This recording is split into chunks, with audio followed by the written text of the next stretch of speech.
నువ్వు చేసుకుంటా బతుకమ్మ పేరు మీద తెలంగాణ రాష్ట్రంలో బతుకమ్మ తెచ్చి బతుకమ్మలాడి ఆనందపడేటటువంటి ఆడపడుచుల పేరు చెప్పి ఇతర దేశాల బతుకమ్మలాడి కొన్ని కోట్ల రూపాయల డొనేషన్ తెచ్చుకొని బతికిందని నువ్వు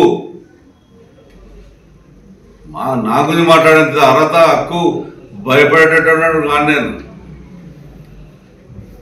హైదరాబాద్ పేరు తెలంగాణ పేరు సర్వనాశనం చేసావు నువ్వు. తెలంగాణ ప్రజలు తల దించుకున్నట్టు చేసావు నువ్వు చేసిన పనికి.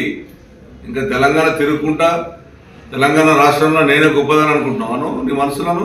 163 సర్వే నంబర్ 5 నగర్ ల్యాండ్ 170 ఎకరాల ల్యాండ్ ఉంటే ఐడిపిఎల్ ఎంప్లాయీస్ అందరు కలిసి నా దగ్గరికి వస్తే నేను ముఖ్యమంత్రికి వెళ్ళా.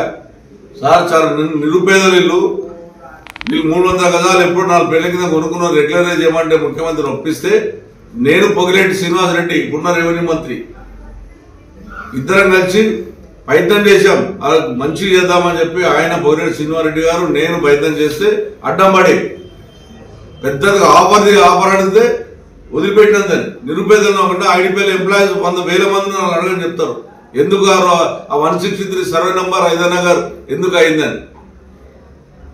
రెగ్యులరైజ్ చేసే రెగ్యులర్ అడ్డం పడ్డది. ఇప్పుడున్న రెవెన్యూ మంత్రి పొగిలేటి శ్రీనివాసరెడ్డి నేను బదిలీ ఇద్దరం పోయి కూడా ఏమైనా మా గురించి మాట్లాడు చరిత్ర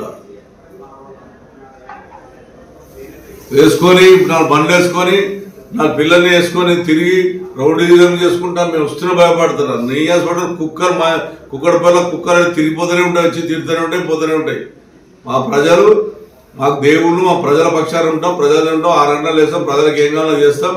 ఇప్పుడు గవర్నమెంట్ కాంగ్రెస్ గవర్నమెంట్ ఉంది నువ్వు కాంగ్రెస్ గురించి మాట్లాడకుండా వచ్చి టీఆర్ఎస్ పార్టీలో తిడితే టీఆర్ఎస్ ఎమ్మెల్యేలు తిడితే నీకు చిత్తశుద్ధి ఉంటే నువ్వు తెలంగాణ బిడ్డ అని చెప్పుకుంటే నిజంగా కేసీఆర్ బిడ్డను అనుకుంటే నువ్వు పోయి స్పీకర్ మన చైర్మన్ దగ్గరికి పోయి నువ్వు డైరెక్ట్ డిస్క్వాలిఫై చేసుకో. లెటర్ పంపిస్తారా ఏమన్నా నీకే తెలియదు అనుకుంటున్నావా? లెటర్ పంపిస్తే డిస్క్వాల్ కావడానికి ఎమ్మెల్సీ ఒరిజినల్గా డైరెక్ట్ పోయి లెటర్ ఇచ్చి డిస్క్వాలిఫై చేసుకుంటారు.